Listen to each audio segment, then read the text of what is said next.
महत्त्व द्यायचं आणि कोणाला द्यायचं नाही हे जनता ठरवते आणि इतके वर्ष जनतेने ते ठरवलेलंच आहे. राज ठाकरेंनी बिनशर्त पाठिंबा दिला, पण वंचित बहुजन आघाडीने तुम्हाला कधी पाठिंबा दिला नाही. पण वारंवार त्यांचा आरोप हा होतो की वंचित बहुजन आघाडीमुळे तुम्हाला फायदा होतो, भाजपला फायदा होतो आणि आता महायुतीला फायदा होईल. असं आहे, वंचित बहुजन आघाडी सातत्याने आमच्यावर टीका करत महाविकास आघाडीशी चर्चा करत होती, तेव्हा ते अतिशय चांगले होते, ते उत्तम होते, त्यांच्यापेक्षा उत्तम कोणीच नव्हतं. आणि चर्चा तुमची निष्फळ ठरली तर आमच्या डोक्यावर का आरोप लावता? तुम्हाला संधी होती ना, तुम्ही त्यांना द्यायची असतं त्यांनी मागितलेल्या जागा. पण त्यांच्या इंटेन्शनवर डाऊट घेतात की त्यांना यायचंच नव्हतं, केवळ चर्चा सुरू होती. की ज्याला आपण आंबट द्राक्ष म्हणतो तशातला प्रकार आहे, ही कोल्हेपोई आहे. मी एक गोष्ट निश्चितपणे सांगतो की हे जे पक्ष आहेत, शिवसेना म्हणजे उद्धव ठाकरेची उबाठा सेना असेल किंवा काँग्रेस असेल किंवा शरद पवारांचा पक्ष असेल, यांची अपेक्षा अशी आहे की इतरांनी सगळ्यांनी यांना बिनशर्त समर्थन द्यावं आणि त्याग करावा. असं इतर कोणी करायला तयार नाही आहेत. आणि मग त्यांनी त्याग केला नाही की त्यांच्या इंटेन्शनवर त्या ठिकाणी ते प्रश्नचिन्ह निर्माण करतात. मला असं वाटतं त्याचं उत्तर वंचित बहुजन आघाडीचे जे प्रमुख आहेत, ॲडव्होकेट प्रकाश आंबेडकरजी बाळासाहेब, ते देतील. बरं, यावर्षी ना एक नवीन विशेषतः प्रामुख्याने पाहिलं जातं सर्वे आहे, बीजेपीचा सर्वे. आणि मग बीजेपीच्या सर्वेनुसार ही सीट कोणती, ती सीट कोणत्या पक्षाला, असे सारखे सर्वेच्या बातम्या येत असतात. आणि त्या सर्वेच्या माध्यमातून चिडून शिंदेंकडच्या एका नेत्याने देखील आम्हाला सर्वे दाखवून काय घाबरवता आम्हाला, असा सारखा जो येतो. खरंच तुमचे सर्वे होत आहेत? मी प्रतिप्रश्न विचारतो, ज्यांनी सर्वेची बातमी केली, आमचा सर्वे कोणी पाहिला? कोणी पाहिला सांगा? मी तेच सांगून राहिलो की अनफॉर्च्युनेटली बघा, मी पुन्हा सांगतो, हात जोडून सांगतो, मला माध्यमांना दोष द्यायचा नाही, पण तुम्हाला 24 तास चालवायचं आहे. तुम्हाला म्हणजे तुम्हाला पर्टिक्युलर म्हणत नाही, मी ज्यांनी चालवले त्यांना म्हणतो, तुम्हाला 24 तास चालवायचं आहे म्हणून कशाला कपोलकल्पित बातम्या तयार करता? आमचा सर्वे समजा असला, आम्ही त्यांना का दाखवू? त्यांचा काय संबंध आहे? आम्ही सर्वे आमच्या कॅन्डिडेट करता करतो, आमच्या सर्वेने आम्ही आमचे कॅन्डिडेट ठरवतो, त्यांनी आम्हाला सल्ला मागितला तर सल्ला देतो, त्यांचे उमेदवार ते ठरवतात.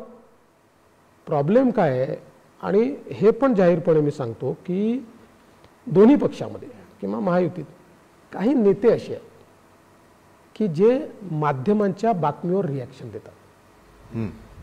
मी माझ्या पक्षात तर सगळ्यांना सल्ला दिला आहे की माध्यमं आपली काम करतात, त्यांच्या बातमीवर तुम्ही का रिॲक्शन देता?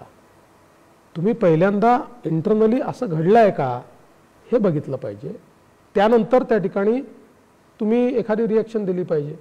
विनाकारण आता शिवसेनेचे काही नेते, माझी नाराजी आहे त्याच्यावर की भाजप आम्हाला दाबताय, भाजपला सगळ्या सीटा पाहिजे आहेत, असं 1-2 लोक बोलले, चुकीचं आहे. एक युतीचा धर्म असतो, तो प्रत्येकाने पाळलाच पाहिजे. आम्ही पाळतो ना, तुम्ही पाळला पाहिजे. पण या बाबतीत मी एक गोष्ट निश्चितपणे सांगेन की एकनाथरावजी शिंदे यांनी नेहमी योग्य आणि सामंजस्याची भूमिका ठेवली. या सगळ्या राजकारणामध्ये यावेळेसचं वैशिष्ट्य असं आहे की पहिल्यांदा 2 भिन्न विचारसरणीचे पक्ष जे आहेत ते प्रीपोल अलायन्स करत आहेत. उद्धव ठाकरे, काँग्रेस, शरद पवार यांनी प्रीपोल अलायन्स केलेली ही पहिली निवडणूक असेल. Correct me if I am wrong. याचा अनालिसिस तुम्ही कसं कराल? नाही, अनालिसिस काय कराल? कारण मागच्या वेळेस त्यांनी पोस्टपोल अलायन्स केला होता. नाही, आता ते भिन्न विचारसरणीचे फार राहिले असं मला वाटत नाही. कारण जे तुष्टीकरणाचं राजकारण होतं आमच्यात आणि काँग्रेसमध्ये, आमच्यात शरद पवारांमध्ये, मुख्य मुद्दा काय आहे? मुख्य आमच्यात म्हणजे ज्याला असं म्हणू शकतो भिन्नता काय आहे? तर आम्ही राष्ट्रीयत्व मुख्यत्वे मानलेलं आहे आणि तुष्टीकरण हे आम्हाला मान्य नाही. म्हणजे लांगुल चालन ज्याला आपण म्हणतो, म्हणजे मग मायनॉरिटीजचं लांगुल चालन असेल. आमचं म्हणणं आहे की मायनॉरिटीजला वोट बँक म्हणू नका, त्याचं लांगुल चालन करू नका, मायनॉरिटीजचा विकास करा, त्यांना देशातल्या कुठल्याही नागरिकाप्रमाणे त्या ठिकाणी ट्रीट करा आणि त्यांचा विकास कसा होईल. पण विकास करायचा नाही आणि केवळ त्या ठिकाणी तुष्टीकरण करायचं, हे जे राजकारण झालं, ज्या राजकारणामुळे मायनॉरिटीजही मागे राहिल्या आणि आज फक्त काही पक्षांचं भलं झालं, दुर्दैवाने त्या तुष्टीकरणाच्या रेसमध्ये आता सगळ्यात पुढे उद्धव ठाकरे आहेत. आतापर्यंत उद्धवजींचं भाषण बाळासाहेबांप्रमाणे माझ्या हिंदू जमलेल्या माझ्या तमाम हिंदू बंधूंनो, भगिनींनो आणि मातांनो व्हायचं बंद झालं ना, नाही म्हणत आता. ठीक आहे, पण अलीकडच्या काळामध्ये ज्या प्रकारे मायनॉरिटीजचं अपीजमेंट त्यांनी सुरू केलं आहे, तुष्टीकरण सुरू केलं आहे, उर्दूत कॅलेंडर छापण्यापासून सगळ्या गोष्टी ज्या सुरू झालेल्या आहेत, माझं मत असं आहे, कदाचित एखाद्या निवडणुकीमध्ये मायनॉरिटीचे वोट्स ते घेतील, पण लॉंग टर्ममध्ये त्यांचा फायदा होणार नाही. त्यामुळे आता हे काही तिघं भिन्न राहिलेले नाहीत, हे सारखेच आहेत. तुम्ही नेहमी भूमिका तुमची स्पष्ट असते, तुमच्या समोर मोदींसारखे नेते आहेत, मायनॉरिटीचा मुद्दा चालू आहे, मायनॉरिटीसाठी तुम्ही काय केलं? मी मायनॉरिटीज करता काय केलं हे जर मी सांगायला बसलो तर मी सगळ्यात पहिल्यांदा तर 2014 ते 2019 हा काळ सांगेन, ज्या काळामध्ये 10 वर्षाचं त्याच्यापूर्वीच्या काँग्रेसच्या काळात मायनॉरिटीजवर वेगवेगळ्या योजनांवर झालेला खर्च बघा आणि माझ्या काळात झालेला बघा. त्यांच्या काळात पैसे ठेवले जायचे, खर्च व्हायचे नाहीत कधी. मी सांगितलं की मायनॉरिटीजच्या शिक्षणावर, मायनॉरिटीजच्या कौशल्यावर, मायनॉरिटीजच्या रोजगारावर त्या ठिकाणी पैसा खर्च झाला पाहिजे आणि तो आम्ही केला. कारण जोपर्यंत समाजातला हा घटक हा शिक्षित होणार नाही, समाजाच्या सोबत येणार नाही, तोपर्यंत देशाचा विकास होऊ शकत नाही. आम्ही कधीही वोट बँकेची राजनीती केली नाही, वोट बँकेचं राजकारण केलं नाही. कौशल्य विकासाच्या अंडर अनेक अशी शिबिरं झालेली मी पाहिलेली आहेत. बिलकुल केली आम्ही, मायनॉरिटीजसाठी मोठ्या प्रमाणात केली. मायनॉरिटीज मधल्या महिलांसाठी विशेषतः एकदम त्यांना रोजगार कसा मिळावा, नाही नुसतं त्यांना प्रशिक्षित नाही केलं. आपल्या लक्षात असेल, आपण कदाचित त्या कार्यक्रमाला होतात, की ज्या ठिकाणी हजारो मायनॉरिटीच्या महिलांना प्रशिक्षित करून आणि त्यांना कर्ज देऊन त्यांच्या पायावर उभं केलं. ब्युटी पार्लर असेल किंवा शिवणयंत्र असेल, अशा माध्यमातून झालेलं आहे. तरी सुद्धा ना, म्हणजे आता तुम्हाला बऱ्याच जणांनी प्रश्न विचारला असेल की लोक असं म्हणतात नाही काय आहे ते ना, त्यांचा पक्ष गेला, त्यांचं चिन्ह गेलं, सिंपती त्यांच्याकडे आहे. दिसेलच निवडणुका समोर. असं सिंपती मिळण्यासारखं नेमकं केलं काय? पक्ष किंवा चिन्ह त्यांच्या कर्तृत्वामुळे गेलं, त्याचा दोष इतर कोणालाही देता येत नाही. मला सांगा की सत्तेमध्ये असलेले लोक सत्ता सोडून बाहेर पडतात.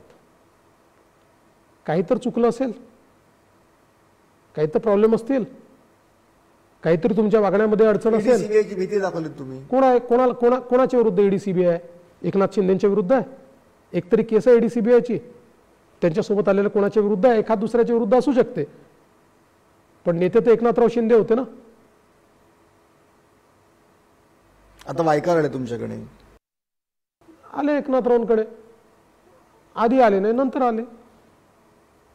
सिंपती फॅक्टर चालणार नाही. मला वाटत नाही की अशी काही सिंपती. हा ते प्रयत्न, हे खरं आहे तुम्ही जे म्हणता ना, आता त्यांचा प्रयत्न केवळ सहानुभूतीवर मतं मिळवण्याचा आहे. पण सहानुभूती मिळण्याकरता तुमची पास्ट हिस्ट्री देखील तशी असली पाहिजे, ती नाही आहे. नक्कीच सर, अनेक प्रश्नांची तुम्ही अगदी मनमोकळी उत्तर दिलीत आणि महाराष्ट्राच्या आणि देशातल्या या महाभारतामध्ये आता रिझल्ट काय लागतो याच्याकडे सगळ्यांचं लक्ष लागले. एक शेवटचा प्रश्न या मुलाखतीचा शेवट करतोय. राज्यामध्ये दुष्काळ आहे पाण्याचा.